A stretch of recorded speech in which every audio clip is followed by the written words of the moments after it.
میں خاص بات آپ کو بتا دوں، کوئی عمل اور کوئی عبادت دنیا کی ایسی نہیں جس کا قبول ہونا حتمی اور یقینی ہو اور قطعی ہو۔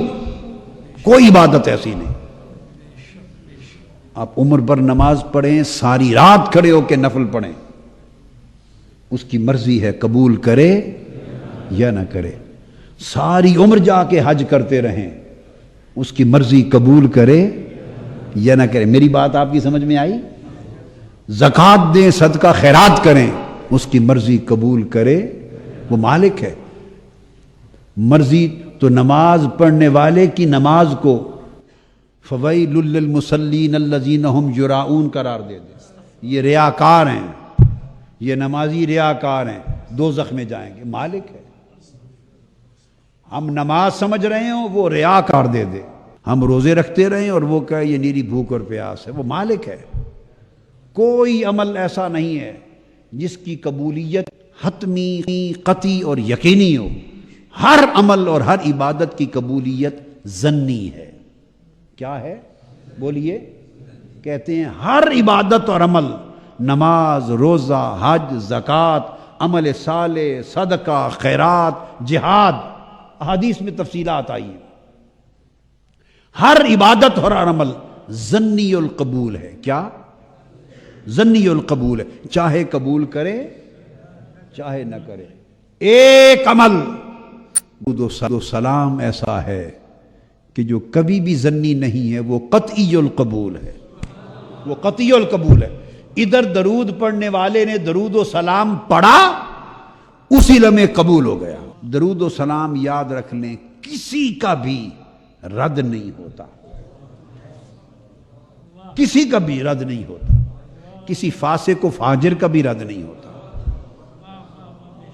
کسی فاسق و فاجر کا، بڑے سے بڑے گناہگار کا بھی ہر عمل رد ہو سکتا ہے، درود و سلام رد نہیں ہوتا۔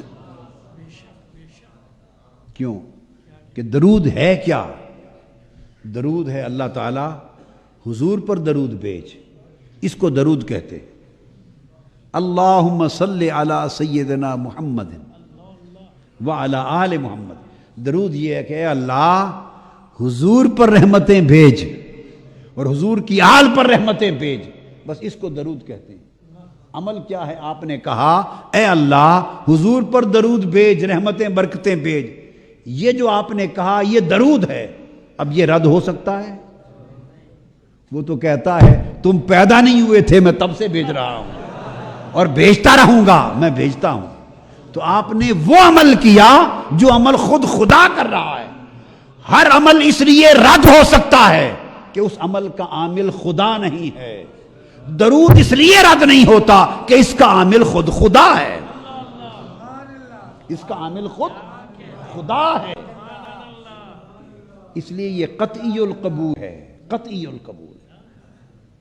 تو گویا کوئی ایک عمل تو ایسا پلے ہو جس کے بارے میں یقین کے کہہ سکیں کہ یہ رد ہونا ہی نہیں ہے، اس پر فخر کرو، یہ رد نہیں ہے۔ تو ہمیں فرمایا، آقا علیہ السلام نے ہمیں فرمایا، حکم دیا اللہ پاک نے کہ درود بھیجو میرے مصطفیٰ کی بارگاہ میں۔ یہ خدمت ہے، نوکری ہے، محبوب کی نوکری ہے۔ اور اس کا جواب آقا علیہ السلام نے 7 ارشاد فرما دیا۔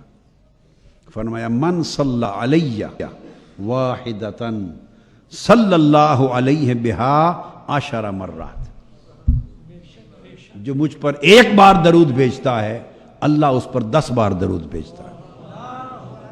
اب اس میں ایک اور تیسرا نقطہ بڑا توجہ طلب ہے۔ تیسرا وہ یہ کہ ہمیں جب حکم دیا اللہ پاک نے کہ یا ایھا الذین آمنوا صلوا علیہ وسلموا تسلیما، ایمان والو حضور علیہ السلام پر درود بھیجو اور سلام بھیجو، ہمیں حکم دیا نا کہ تم درود بھیجو۔ جب یہ حکم دیا جائے کہ درود بھیجو، جب اس نے حکم دیا کہ میری عبادت کرو، میری عبادت کرو، میری نماز پڑھو، تو آپ کھڑے ہوتے ہیں اور آپ نماز میں الحمدللہ پڑھتے ہیں اور کہتے ہیں ایاک نعبد و ایاک نستعین، اے اللہ ہم تیری عبادت کرتے ہیں، ہم تیری ہی، بولیے کیا کہتے ہیں؟ ہم تیری ہی عبادت کرتے.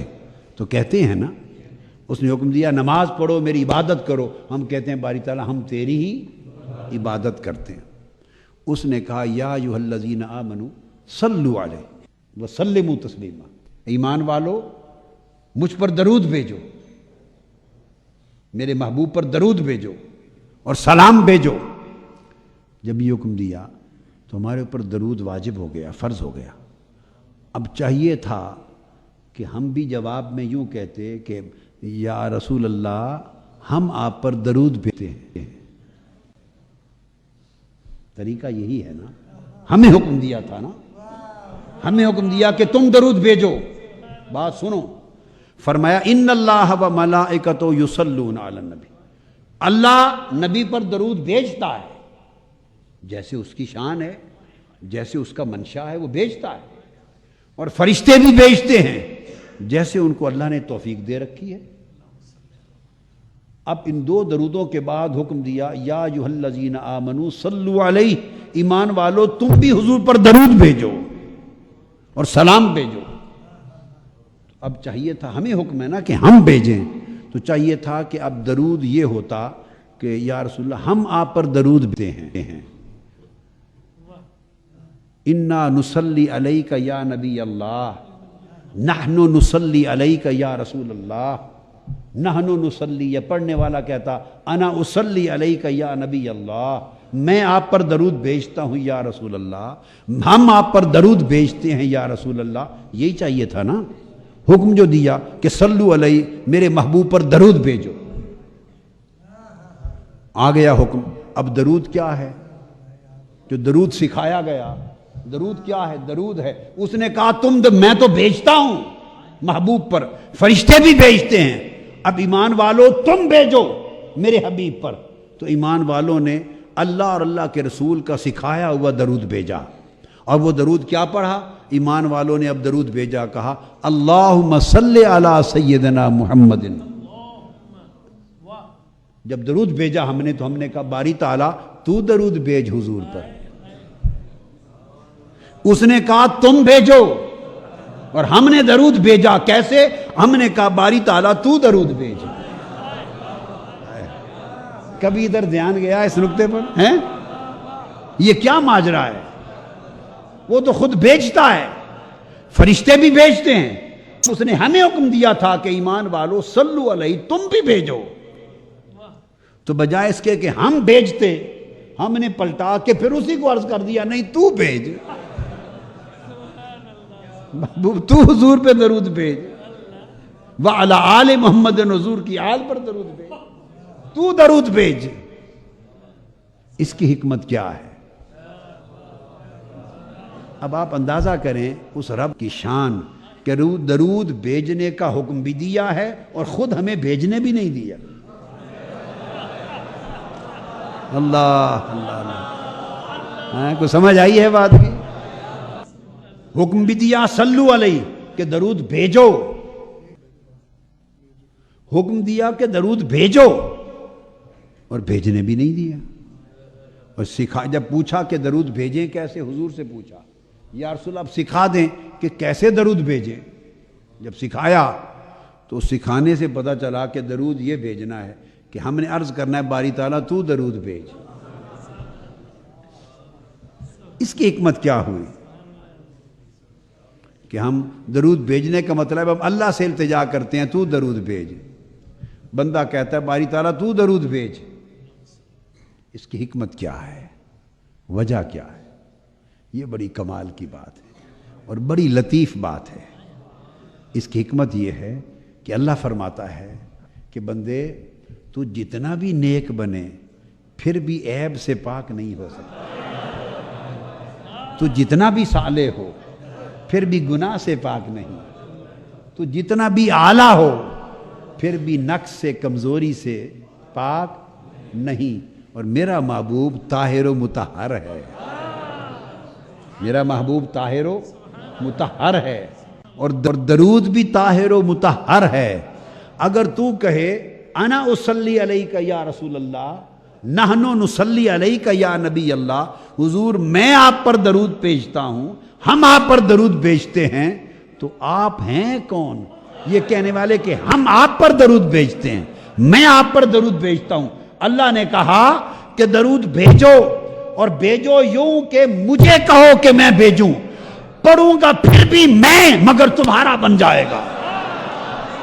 ارشاد فرمایا کہ اپنا درود بھی خود بھیجوں گا، جو ان اللہ و ملائکتہ یصلون علی النبی کے حصے کا ہے، جو میرے حصے کا درود ہے وہ بھی خود بھیجوں گا، اور صلو علیہ کے حصے کا بھی میں بھیجوں گا۔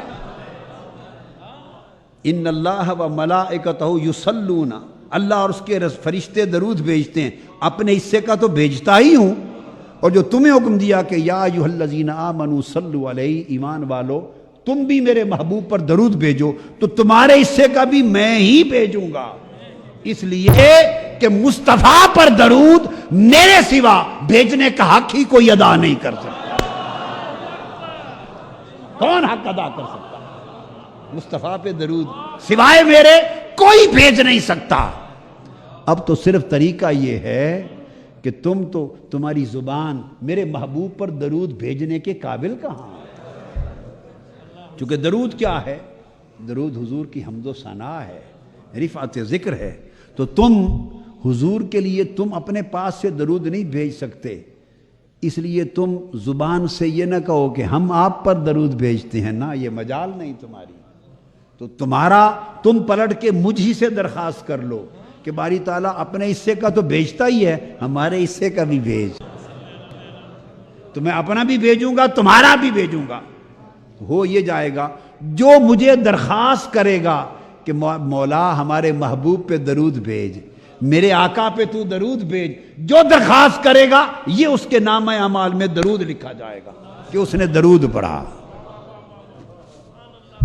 درود اللہ کو پھر درخواست ہے، درود اللہ کو پھر درخواست ہے، حکم بھی ادھر سے آیا کہ درود بھیجو، درخواست پھر ادھر گئی تو ہی بھیج، ہمیں کیا معلوم کیا کہنا ہے، ہائے ہائے مالک ہمیں کیا معلوم کیا کہنا ہے، ہم کیا جانے ان کی شان کیا ہے، ہمیں کیا خبر ان کا مقام کیا ہے، ہمیں کیا معرفت کہ ان کی عظمت کیا ہے، ہمیں کیا آگہی کہ ان کے مقام کی رفعت کیا ہے، ہمیں کیا خبر کہ ان کا جمال کیا ہے، ان کا کمال کیا ہے، ان کے خصال کیا ہیں، ان کے نوال کیا ہیں، تیری ان پر شفقتیں کیا ہیں، لطاف لطف و کرم کیا ہے، عنایتیں کیا ہیں، ان کی بلندیاں کیا ہیں۔ ممکن ہے ہم اپنی طرف سے تعریف کریں اور وہ ان کی نقص شان ہو جائے، ہم اپنی طرف سے تعریف کریں اور وہ ان کی تنقیص ہو جائے، ان کی شان کے منافی ہو جائے، نہ ہمیں خبر، نہ ہمیں معرفت، نہ ہمیں ادراک، نہ ہماری زبان پاک، نہ ہمارا فہم بلند، نہ ہم میں اتنی وسعت، نہ توفیق۔ مولا تو نے حکم دیا درود بھیجو، تعمیر ہو گئی، ہماری طرف سے تو ہی بھیج دے، ہماری طرف سے بھی تو ہی بھیج دے۔ تو اللہ نے ہماری طرف سے بھیج دیا، تو اب درود قبول ہوا کہ نہیں؟ قطعی طور پہ، قطعی طور پہ قبول ہو گیا نا، رد ہی نہیں ہے۔ رد اس لیے نہیں کہ ہم نے تو اپنی طرف سے کیا ہی کچھ نہیں، رد کیا ہو، ہم پڑھتے تو رد ہوتا۔ آپ سمجھے بات کو؟ اگر ہم پڑھتے تو رد ہوتا، ہم اگر کہتے کہ میں درود بھیجتا ہوں حضور پر، ہم درود بھیجتے ہیں نبی پر، اگر ہم یوں کہتے تو شاید رد بھی ہو جاتا، کیونکہ پھر وہ ہمارا تھا۔ اب تو وہ جو ہم پڑھ رہے ہیں وہ ہمارا ہی نہیں ہے، وہ تو خدا کا ہے۔ ہم تو اسی کو کہہ رہے ہیں مولا ہم گناہگار ہیں، ہم ناقص ہیں، ہم عیبدار لوگ ہیں، ہمیں سمجھ ہی نہیں کیا کہنا ہے، تو جو درود بھیجنے کو حکم ہے تو ہی ہماری طرف سے بھیج دے۔ تو اس لیے ہم نے تو درود میں ایسی کوئی بات ہی نہیں کی جو رد ہو سکے، ایسا کوئی لفظ اور جملہ ہی نہیں بولا جو رد ہو سکے، ہم نے تو اسی کو کہا ہے تو ہمارا بھی ساتھ بھیج دے۔ اس لیے درود کبھی رد نہیں ہوتا، گوشہ درود والو، درود کبھی رد نہیں ہوتا۔ تو یہ 10 دن وہ آپ وہ عمل کر رہے ہیں کہ ہر عمل اللہ نہ کرے کہ رد ہو، مگر رد ہو سکتا ہے یہ 10 دن کا درود کا عمل کبھی رد نہیں ہو۔